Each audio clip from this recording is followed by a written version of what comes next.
Hello बच्चों, तो कैसे हैं आप लोग। मैं जान रहा हूं कि आप लोग स्वस्थ होंगे, मस्त होंगे, तभी तो आज YouTube का इस्तेमाल कर रहे हो। तो बच्चों, आज के इस सेशन में हम लोग जानेंगे पटना के बारे में। पटना जो कि बिहार की राजधानी है और हम लोग भी बिहार से ही बिलोंग करते हैं। तो आज अपने राजधानी के बारे में जानेंगे और इसके इतिहास के बारे में जानेंगे कि आखिर पटना क्या है, पटना का नाम पटना क्यों कहा गया और पटना के और किन किन नामों से जाना जाता है, पटना के महान शासक के बारे में, पटना के संग्रहालय के बारे में, पटना के हाईकोर्ट के बारे में, पटना के उत्तर दिशा में बहने वाली गंगा नदी के बारे में और एशिया का सबसे बड़ा पुल गांधी सेतु के बारे में हम लोग जानने वाले हैं। तो आज के सेशन स्टार्ट करते हैं और स्टार्ट करने के बाद हम लोग जानेंगे कि आखिर ये पटना जो है इसका इतिहास कितना बरस पुराना है और पटना कितना वैभवशाली है। तो चलिए शुरू करते हैं। तो आप लोग यहाँ पे देख पा रहे हैं कि मैंने बहुत सारा फोटो लगा रखा है, जो कि आप लोगों को लगेगा कि ये सब फोटो गोटियां खेलने के लिए लगाया गया है, लेकिन ऐसा नहीं है। ये जो फोटो है ये पटना के इतिहास को दर्शाता है। जैसे कि आप लोग देख पा रहे हैं कि यानी पाठ्य परिचय। तो ये जो है मैट्रिक क्लास के यानी क्लास 10th के सेकेंड पार्ट, संस्कृत का सेकेंड पार्ट से लिया गया है। तो मैं इसमें पटना का इतिहास बताऊंगा, क्योंकि इसमें पाटलिपुत्र वैभव है, यानी कि इसका मतलब यह है कि अब पटना के बारे में बताया गया है। तो आप लोग टेंशन मत लीजिए, इसमें आप लोग पटना के इतिहास भी जानेंगे और पाटलिपुत्र वैभव यानी पाठ के बारे में भी जानेंगे। तो देखिए, सबसे क्या है कि यह पाठ परिचय हम बता दें कि परिचय किसे कहते हैं। जब किसी चीज़ के बारे में हम बात करते हैं उसी को क्या कहा जाता है, परिचय कहा जाता है। जैसे कि हम तुम्हारे बारे में बात कर रहे हैं, यानी कि तुम्हारा परिचय दे रहे हैं, समझ में आया, तुम अपने बारे में बता रहे हो। तो पाटलिपुत्र वैभव पाठ परिचय में क्या पढ़ना है, यह बिहार की राजधानी पटना अनादिकाल से विधा, धर्म, राजनीति ये सब कार्य में क्या रहा है, आगे रहा है। और ये जो पटना है, तो पटना में महान शासक हुए, जैसे कि महान शासक अशोक, महान शासक चक्रवर्ती अशोक सम्राट। अब तुमको लगेगा कि शासक हुए तो क्या भारत में अनेकों शासक हुए, लेकिन चक्रवर्ती शासक नहीं हुए। चक्रवर्ती का मतलब अगर तुम जिस दिन जान जाओगे बाबू, तो तुमको समझ में आ जाएगा कि पटना ने क्या क्या दिया है। चक्रवर्ती का मतलब तुम नहीं जाने हो। 7 लाख गांवों के राजा को चक्रवर्ती कहा जाता है। अब कहोगे 7 लाख क्या, और सब राजा को क्या कहा जाएगा। तो राजा कई प्रकार के होते हैं, हमारे भारत में राजा कई प्रकार के होते हैं। जैसे कि 10 गांव के राजा को क्या कहा जाता है, मुखिया कहा जाता है। 1 गांव के राजा को क्या कहा जाता है, सरपंच कहा जाता है। इसी प्रकार से 7 लाख गांवों के राजा को क्या कहा जाता है, चक्रवर्ती सम्राट कहा जाता है। तो यानी कि जो अशोक थे ये क्या थे, चक्रवर्ती अशोक सम्राट थे, यानी कि 7 लाख गांवों का राजा थे। और इसीलिए आज जो भी लोग भारत के बात करते हैं, भारत देश के बात करते हैं, तो उसमें राजाओं का जब बात होता है तो चक्रवर्ती अशोक सम्राट का नाम सबसे पहले आता है। क्योंकि चक्रवर्ती अशोक सम्राट इतना महान थे कि इनका जो राज्य था तुर्की तक फैला हुआ था। समझ लो कि आज तुर्की कहाँ तक है और तुम्हारा साम्राज्य। हम देखते हैं कि कुछ गली के गुंडे जो होते हैं ये क्या करते हैं कि इनका साम्राज्य अपने गली से लेकर दूसरे गली के कोना तक रहता है और उतना ही में क्या करते हैं, भांजते जाते हैं और अपने को क्या समझते हैं, कश्यप समझते हैं। आप लोग समझ पा रहे हैं, यानी कि गली के गुंडे एगो पिस्तौल ले लेंगे और धुड़ू करेंगे और मार्केट में निकल जाएंगे। उस कोना से लेकर इस कोना तक उसका राज्य होगा, मतलब वो अपन दावा दिखाएगा। अब बस उसी को समझेगा कि वो हम अशोक सम्राट बन गए। सीखना है तो कुछ इनसे सीखो, अशोक सम्राट से सीखो। समझ पा रहे हैं आप लोग कि अशोक सम्राट कितना, यहाँ नहीं तुर्की तक फैला हुआ था अशोक सम्राट के समय के लिए। जो फैला हुआ था उसे अशोक इंपायर कहा गया। समझ में आ रहा है आप लोग को जी। जब समझ में आ रहा है तो आप लोग जल्दी जल्दी लाइक कीजिए और वीडियो को शेयर कीजिए और दोस्तों के पास वो भी जानो। छपरियों के जरूर मेरा वीडियो देखेंगे, क्योंकि छपरियों से मेरा अनुरोध है कि अपना छपरीगिरी छोड़कर अपने इतिहास के बारे में जाने और अपने माता पिता के नाम रोशन करें। अब आगे हम लोग देखेंगे कि यहाँ चाणक्य का जन्म हुआ। ये महान और शास्त्री हैं, महान राजनीति शास्त्र चाणक्य हैं। चाणक्य इतना महान थे कि चाणक्य का अनेक के कहानी बनता है, जो कि जिसे इनको राजनीति शास्त्र के पिता कहा जाता है। राजनीति में ये इतना आगे थे कि यदि दुनिया के अभी कोई मानता है तो भगवान श्री कृष्ण के बाद इन्हीं को सबसे बड़ा राजनीतिज्ञ माना जाता है, क्योंकि इनको राजनीति का बहुत बड़ा ज्ञान था। और ये राजनीति में इतना आगे थे कि ये अच्छे सेनाओं को, अच्छे राजाओं को क्या कर चुके थे, धूल चटा चुके थे अपना राजनीतिज्ञ से। तो इतना महान राजनीतिज्ञ को जन्म देने वाला धरती पटना है। पटना आज से नहीं, पटना अनादिकाल से ही इतना वैभव है, इतना विकासशील है। यहाँ पे ज्ञान का केंद्र था जो कि नालंदा था। तो पटना में बहुत सारे विद्वान है। अब बताओ, आप लोग बताओ, चाइना से अब कौन भारत में पढ़ने आता है, कोई थोड़ा बहुत लोग आते होंगे, लेकिन उस समय एशिया का सबसे ज्यादा पढ़ा लिखा जगह जो था पटना, यानी बिहार का नालंदा और पटना था। यहाँ पे अनेकों चाइनीज जाती है। जैसे कि इतिसांग आया था। इतिसांग जब आया था तो पटना को देखकर चौंक गया था। ओ माय गॉड, चाऊ चू ची करते करते यहाँ से बेचारा। तो यह पटना के बारे में बहुत कुछ लिख के गया है। और कौन आया था, मेगा अस्टनीज आया था। ये सब कहाँ से आए थे, तो ये सब चाइना से आए थे। ये क्या थे, विद्यार्थी थे। कहाँ पढ़ने आए थे, पटना, यानी नालंदा और पटना में पढ़ने आए थे। समझ में, नालंदा विश्वविद्यालय में। और जब ये लोग पटना पहुंचे तो ये लोग को लगा ओ माय गॉड, ये कितना भयंकर जगह है, क्योंकि पटना मौर्य समय में बहुत विकास कर चुका था और पटना के लोग बहुत राजाओं की तरह रहते थे। चलिए अब आगे बढ़ते हैं। आगे बढ़ के हम लोग देखेंगे कि देखिए यहाँ का प्राचीन भारतीय नगरों में गंगा के किनारे बसा हुआ पाटलिपुत्र महान नगर अत्यंत और विचित्र था। कह रहा है कि प्राचीन भारत के नगरों, मतलब प्राचीन भारत के नगरों जो शहरों था उसमें पाटलिपुत्र क्या था, उत्तम शहर था। और यह क्या था, गंगा नदी के किनारे बसा हुआ था, यानी गंगा नदी के किनारे था। गंगा नदी के किनारे बसने से, तो नदी के किनारे बसने से किसी शहर का विकास क्यों होता था, इससे सबसे पहले समझिए था। किसी शहर का विकास नदी के किनारे बसने से इसलिए होता था क्योंकि जो नदी होता है ना, तो उस समय नदी से नावों से सामान का एक्सपोर्ट और इंपोर्ट किया जाता था। तो नाव एकदम नदी के किनारे ही नाव आकर लग जाती थी, जिससे शहर का क्या होता था, विकास होता था। और मतलब कि नदी से क्या होता था, परिवहन होता था। उतना सड़क और रेलवे उस समय था ही नहीं। रेलवे का नाम छोड़ो, सड़क का नाम छोड़ो, उस समय नदी से क्या किया जाता था, यात्रा किया जाता था, सामानों को इंपोर्ट और एक्सपोर्ट किया जाता था। ठीक, तो उस समय का एगो लेखक है दामोदर गुप्त, आप लोग नाम नहीं सुनेंगे लेकिन सुन लीजिए, दामोदर गुप्त ने क्या उस समय के बारे में लिखा है कि दामोदर गुप्त अपने जो अपना किताब है उसमें लिखे हैं कि पाटना उस समय का था अति वैभवशील था। कह पृथ्वी के तिलक स्वरूप और सरस्वती की गिरी जैसा इंद्रपुरी भी परिभत करने वाली पाटलिपुत्र नाम। तो ये बता रहा है, ये जो बता रहा है कि दामोदर गुप्त लिखते हैं कि जो पाटना है कैसा था, सरस्वती के जीभा की तरह था। मतलब कि यहाँ अत्यंत ज्ञानी लोग रहते थे, यहाँ विद्वानों का यह नगरी था। और क्या था, यह इंद्रपुरी जैसे, मतलब कि जो इंद्र भगवान का जो घर है उससे भी क्या था, यह सुंदर था। उस समय लिखते हैं, कौन लिखता है, दामोदर गुप्त लिखते हैं। अब आगे देखिए, यानी कि पाटना में भगवान बुद्ध, यानी पाटलिपुत्र में कहा भगवान बुद्ध बहुत बार आए थे, मतलब आया करते थे। जैसे कि आप लोग अपने गांव से शहर बाजार जाते हैं ना, उसी प्रकार से भगवान बुद्ध अपने दीक्षा देने के लिए, अपने शिष्य से मिलने के लिए पटना क्या करते थे, आते थे। पटना आते थे, कहाँ रुकते थे, पाटिल ग्राम में रुकते थे। पाटिल ग्राम क्या है, पटना ही एक छोटा सा गांव था जो कि पाटिल ग्राम से पाटलिपुत्र से पटना में बदल गया। तो भगवान बुद्ध जब यहाँ आते थे ना, तो ये कुछ अपना उपदेश देते थे। तो जो यहाँ उपदेश देते थे, उस उपदेश में इन्होंने 3 बातें कही कि पाटना एक अति विशाल और वैभवशाली नगर बनेगा। पहली का बात कह दिए। दूसरा का बात भगवान बुद्ध ये कहे कि पाटना वैभवशाली नगर तो बनेगा, लेकिन यहाँ बहुत से विद्वान भी पैदा होंगे, ये भी बात सही है। और ये कहा कि ये जो होगा, यहाँ 3 चीज का खतरा रहेगा। भाई कौन कौन 3 चीज है, तो यहाँ 3 चीज का खतरा रहेगा। पहला का तो यहाँ झगड़ा का खतरा रहेगा, कलह का खतरा रहेगा। दूसरा का यहाँ है कि अग्निदाह का खतरा रहेगा, मतलब कि आग लगने का खतरा रहेगा। और तीसरा का है कि जल पलावन यानी बाढ़ का खतरा रहेगा, मतलब कि आग, पानी और लड़ाई, 3 चीज का खतरा रहेगा। तो पटना पे बारी बारी से, मतलब कि कितनाहू काल में कई बार हमला हुआ है, पटना कई बार बाढ़ से ग्रसित रहा है, और पटना में आग लगने का भी संभावना सबसे ज्यादा रहता है। ठीक, चंद्रगुप्त मौर्य के समय में क्या हुआ था कि उनका नकाशीदार महल 80 खंभों पर जो खड़ा था, आग लगने का पूरा ध्वस्त हो गया था। उसके बाद बाढ़ ने पटना को 600 वर्ष तक इतना तबाह किया कि 600 वर्ष तक पटना बंजर बन गया था, और फिर से पटना का विकास हुआ, जो कि इतिहास में आप लोग इसके आगे पढ़ेंगे। और यह बता रहा है कि पाटलिपुत्र नाम से पुकारा गया है। कहता चंद्रगुप्त मौर्य के समय में जो था, पटना के हवा अति सुशोभित और अति, मतलब कि उत्कृष्ट और अति वैभवशाली हुआ, मतलब कि पटना का विकास बहुत तेजी से हुआ। अब हम लोग आगे जानेंगे।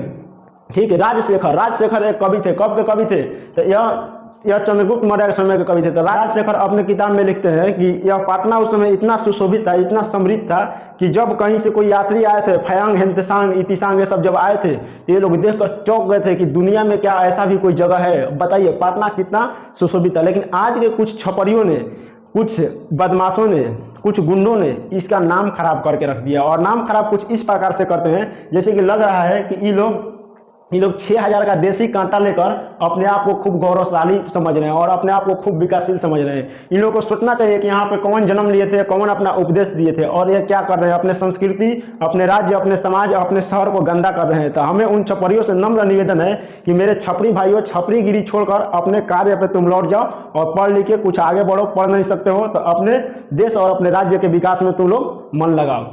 आगे तो राजशेखर काव्य मीमांसा नामक ग्रंथ में लिखते हैं कि पटना क्या है, अति सुशोभित शहर है, ऐसा शहर मैंने कभी देखा ही नहीं। और आगे देखिए, यहाँ विश्व के जितना महान, जैसे कि उस समय के विश्व में जितना महान संत हुए, ये सब कहाँ, यहाँ से परीक्षित होकर गए हैं, यहाँ से परीक्षा पास करके गए हैं। जैसे कि पतंजलि, वारुची, ये सब कहाँ से गए हैं, यहीं से पास करके गए हैं। आप लोग सोच सकते हैं कि ये लोग कितना बड़ा यहाँ से लोग पास करके गए हैं। अब रहा है कि कुछ प्राचीन संस्कृत ग्रंथों में अभी पाटलिपुत्र नामक नामांकन, मतलब कुछ ग्रंथ में पटना के कुछ नाम दिया गया है। जैसे कि पटना के कई नाम है, पहले तो है पाटिल ग्राम, दूसरा का है पाटलिपुत्र, तीसरा का है पटना जो आज प्रचलित है, चौथा है पुष्पपुरम, और आगे है कुसुमपुरम, कुसुमपुरम या कुसुमपुरी है। तो आप लोग इसका इतना नाम से इसको पाटना को जाना जाता है। अब चलिए पाटना को इतना नाम से जाना जाता है तो इससे यह प्रतीत होता है कि पाटना पुष्पपुरम कुसुमपुरम, पुष्प और कुसुम का मतलब एक ही होता है।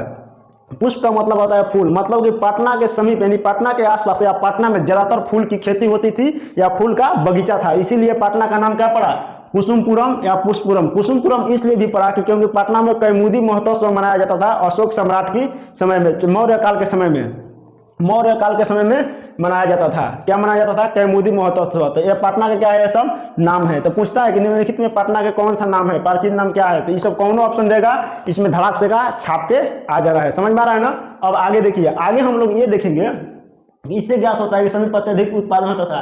पाटलिपुत्र शब्द गुलाब के फूल के पुलटिका से बना है, यानी कि पाटलिपुत्र जो शब्द है ये कहाँ से लिया गया है, गुलाब के फूल का जो कोमल कोमल कली होता है उससे लिया गया है, यानी पाटलिपुत्र उससे लिया गया है। अब एगो देखिए कि ये जो पटना है, पटना में मौर्य काल में एक महोत्सव मनाया जाता था जिसे क्या कहा जाता है, कौमुदी महोत्सव। कौमुदी महोत्सव कब मनता था, तो ये दशहरा के कुछ दिन बाद, जैसे ही कार्तिक चढ़ता था तो कार्तिक के जैसे ही चढ़ता था तो कार्तिक को चढ़ते चढ़ते कैमुदी महोत्सव मनाया जाता था, जिसमें दिवाली की तरह दिए में क्या जो कि पेड़ का पत्ता वगैरह होता है उसमें दिया जलाकर उसको पानी में दबाया जाता है। तो कैमुदी महोत्सव उस समय क्या था, बहुत मतलब कि बहुत प्रचलित था। आज भी कुछ लोग मनाते हैं जो कि मौर्य वंश के हैं, जैसे कि मौर्य वंश के कौन है, तो आज के कुशवाहा जी मौर्य वंश के हैं और इस पे उनको क्या होता है, गर्व होता है। लेकिन मैं उन कुशवाहा जी से पूछना चाहता हूं कि जब तुमको गर्व होता है तो कुशवाहा के जो लड़के होते हैं इतना छपरीगिरी क्यों करते हैं, मौर्य तो इतना छपरीगिरी नहीं करते थे। ये लोग दबंगई मचा के रखता है अपने क्षेत्र में, लगता है कि ये एकदम मौर्य वंश के है तो मतलब क्या कर लेगा। लेकिन हमें शर्म आती है, हम सोचते रहते हैं कि ये जो लोग हैं ये अपने इतिहास को कितना गंदा कर रहे हैं। जब करना ही है तो कुछ अच्छा करके जाओ, जैसे कि ये लोग करके गए। अपने पूर्वज के नाम करना है तो छपरीगिरी से नहीं किया जा सकता है, अपने राज्य के विकास करके किया जा सकता है, अपने देश के विकास करके किया जा सकता है, किसी क्षेत्र में आगे बढ़ के किया जा सकता है। समझ में आ रहा है ना। हाँ, आगे देखिए, आगे हम तो मतलब कि दुर्गा पूजा के बाद मनाने वाला एक महोत्सव है जो कि अभी भी मनाया जाता है और हमें मनाना भी चाहिए।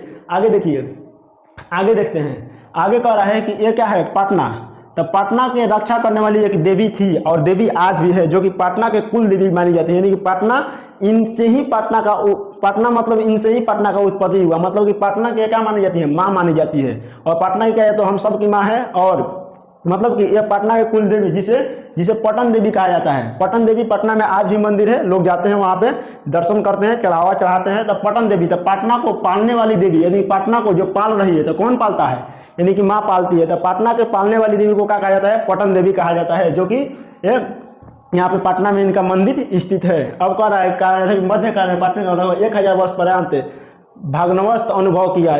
इसका संकेत अनेक साहित्य ग्रंथों, मुद्राक्षिक ग्रंथों में मिलता है। मुगल वंश जैसे ही आए भारत में 1500 के आसपास, मुगल वंश जैसे ही आए इस समय के आसपास बिंबिसार और शेरशाह सूरी के आसपास का हुआ, पटना का फिर से विकास हुआ। जब नकाशीदार महल जल चुका था, पटना 600 वर्ष तक पानी में डूबा रहा, उसके बाद जब शेरशाह सूरी वहां पहुंचा सासाराम से, जब देखा कि पटना तो पहले सुना कि बहुत विकास किया था, तो पटना को फिर से इन्होंने विकास कराया और अंग्रेजों के शासनकाल में पटना का हो गया और विकास कर लिया। आगे देखते हैं, और विकास कर लिया। यहाँ पे पटन देवी का भी पूजा होता है। चलिए आगे देखिए, यहाँ जो पटना है, पटना में अनेकों दर्शनीय स्थल है, मतलब कि पटना में अनेकों देखने वाला चीज है। जैसे कि आप जाएंगे तो वहाँ पे देख सकते हैं। तो कह रहा है कि सांप्रदायिक पटना नाम के नगर अति विशाल और बिहार की राजधानी है। दिन प्रतिदिन नगर का विस्तार हो रहा है। इसके उत्तर में, पटना के उत्तर में गंगा नदी बहती है। तो पूछता है कि गंगा नदी किधर बहती है, तो पटना के उत्तर से दिशा से गंगा नदी अस्थि, मतलब कि उत्तर दिशा में गंगा नदी है। तो गंगा नदी के दक्षिण दिशा में पटना शहर बसा हुआ है। आप लोग यहाँ पे देख रहे हैं, ये है गंगा नदी। गंगा नदी पे जो सेतु बना हुआ दिखाई दे रहा है, ये क्या है, महात्मा गांधी सेतु। यह एशिया के सबसे बड़ा सेतु है। एशिया महादेश के सबसे बड़ा सेतु कौन है, महात्मा गांधी सेतु। इस पे रेलवे लाइन भी क्या हो चुका है, बन चुका है। तो आप लोग याद रखिएगा कि एशिया का सबसे बड़ा सेतु महात्मा गांधी सेतु है। किस नदी बना हुआ है, गंगा नदी बना हुआ है। कहाँ बना हुआ है, तो पटना में बना हुआ है। आगे हम लोग देखेंगे, ये है जो पटना के क्या है, हाई कोर्ट है। पटना के क्या है, हाई कोर्ट है, मतलब कि उच्च न्यायालय है। बिहार का उच्च न्यायालय, पटना का हाई कोर्ट यहाँ पे है। अब देखिए पटना में संग्रहालय है। संग्रहालय क्या होता है कि जिसमें पूर्वजों का प्राचीन सामान रखा जाता है, पुराने हमारे जो बीत गए समय, उन समय का जो भी खोजा गया सामान है कहाँ रखा जाता है, संग्रहालय में रखा जाता है। ये पटना में क्या है, संग्रहालय है। यह है पटना का गोल घर यानी कि गोल गृहम यानी कि गोल घर है। पटना का गोल घर किस लिए बनाया गया भैया, तो ये पटना का गोल घर अनाज रखने के लिए बनाया गया था। पटना में उच्च जगह पर बनाया गया है, सुरक्षित स्थान पर बनाया गया है अनाज रखने के लिए। लेकिन दुख की बात सबसे यह है कि ये गोल घर कभी नहीं भर पाया। क्यों नहीं भर पाया, क्योंकि इसका द्वार कितना कहाँ खुलता है, नीचे की तरफ खुलता है, तो ऊपर तक कैसे भरेगा, नहीं भरेगा। लेकिन ये बहुत बड़ा है गोल घर। गोल घर का दीवार कितना मोटा है, 12 फीट मोटा है। पूछेगा तो बता देना कितना फीट मोटा है, 12 फीट मोटा है। गोल ग्राम के ऊपर चढ़ने के लिए पटना के गोल घर पर चढ़ने के लिए कितना सीढ़ी बनाया गया है, 1 सीढ़ी बनाया गया है। इसका जो दीवार है कहाँ खुलता है, नीचे खुलता है। इसलिए पटना का गोल घर अभी कभी अनाज से भरा नहीं गया। कोई सोचेगा कि क्या इसमें आज भी अनाज रखा जाता है, तो नहीं, आज इसमें अनाज नहीं रखा जाता है। आज ये क्या हो गया, पर्यटन स्थल बन गया, दर्शनीय स्थल बन गया। आप जैसे ही पटना स्टेशन पहुंचेंगे तो वहां पे क्या देखेंगे, महावीर मंदिर देखेंगे, जो कि पटना स्टेशन के एकदम पास ही है। यानी कि स्टेशन से निकलते ही क्या देखेंगे, महावीर मंदिर देखेंगे, रेलवे स्टेशन के पास। ये महावीर मंदिर भी पटना के अति प्रसिद्ध मंदिर है। और यहाँ पर भी श्रद्धालुओं का क्या लगा रहता है, भीड़ लगा रहता है। पटना में क्या है, संजय गांधी जैविक उद्यान यानी कि पटना चिड़ियाघर भी है। कहाँ है, पटना में पटना चिड़ियाघर है, जो कि 4 किलोमीटर दूरी में लगभग फैला हुआ है। आगे देखेंगे, आगे यहाँ पे देखेंगे पटना में तारामंडल है। पटना में तारामंडल मतलब कि पटना में जो तारामंडल है, भैया तारामंडल क्या होता है, तो हम तारामंडल तुमको बता दें कि जो कि तुमको फ्यूचर के बारे में दिखलाता है और क्या दिखलाता है, अपने ब्रह्मांड के बारे में एक विजुअलाइज कराता है, उसे क्या कहते हैं, तारामंडल। मतलब कि ब्रह्मांड का 3D दर्शन जो कराएगा वही क्या है, तारामंडल है। पटना में अपना संग्रहालय है। पटना में क्या है, सचिवालय भी है। तो कुछ इस प्रकार से है अपना पटना के इतिहास, पटना के बारे में। अब देखिए सिखों का 10वें गुरु गोविंद सिंह का जन्म कहाँ हुआ है, पटना में हुआ है। गुरु गोविंद सिंह का जन्म कहाँ हुआ था, पटना में। पटना में गुरु गोविंद सिंह का जन्म हुआ था, सिखों के जो 10वें गुरु, जो कि इनका जन्म स्थान को क्या कहा जाता है, गुरु गोविंद सिंह गुरुद्वारा कहा जाता है। वहां पे भी लाखों श्रद्धालु, जो कि सिख श्रद्धालु होते हैं, लाखों श्रद्धालु यहाँ पे दर्शन करने इनका आते हैं। अब आगे देखेंगे कि इस तरह पाटलिपुत्र प्राचीन से अब तक विभिन्न क्षेत्रों में वैभव गरिमा धारण करता है, और उन सबों में संकलित रूप से संग्रहालय में जाकर देख सकते हैं। अगर इसके बारे में आपको जानना है, पटना को इतिहास को खंगालना है, तो आप इसके संग्रहालय में जाकर देख सकते हैं। तो कुछ इस प्रकार से बिहार का इतिहास इतना बड़ा है, बिहार में पटना का इतिहास इतना बड़ा है। जैसे कि आप लोग देख पा रहे हैं कि ये जो विदेशों से लोग यहाँ पढ़ने आते थे, लेकिन आज के क्या कर रहे हैं, छपरी लोग कितना बर्बाद कर दिए हैं कि आइए ना अपना बिहार में। गाना तो इतना अच्छा है, लेकिन इसको ऐसे दर्शा रहे हैं। अभी हम आपको भोजपुरी भाषा के बारे में बताएंगे कि भोजपुरी का इतिहास कितना बरस पुराना है, भोजपुरी कहाँ कहाँ बोली जाती है, दुनिया में कहाँ कहाँ बोली जाती है, भोजपुरी कितना आसान और कितना मीठा भाषा है। लेकिन आज के गायक इसको बर्बाद कर दिए हैं। भौजी, आज के जो गायक हैं, भोजपुरी के कलाकार हैं, ये क्या कर दिए, भौजी में इतना चीज डाल दिए तेल मसाला कि मतलब लग रहा है कि भौजी में पूरा वर्ल्ड, मतलब कि वर्ल्ड ही मेरी भौजी है। मतलब ओकरा कहाँ का डाला गया है कि लग रहा है पूरा भौजी के शरीर पर ही पूरा दुनिया बसा हुआ है।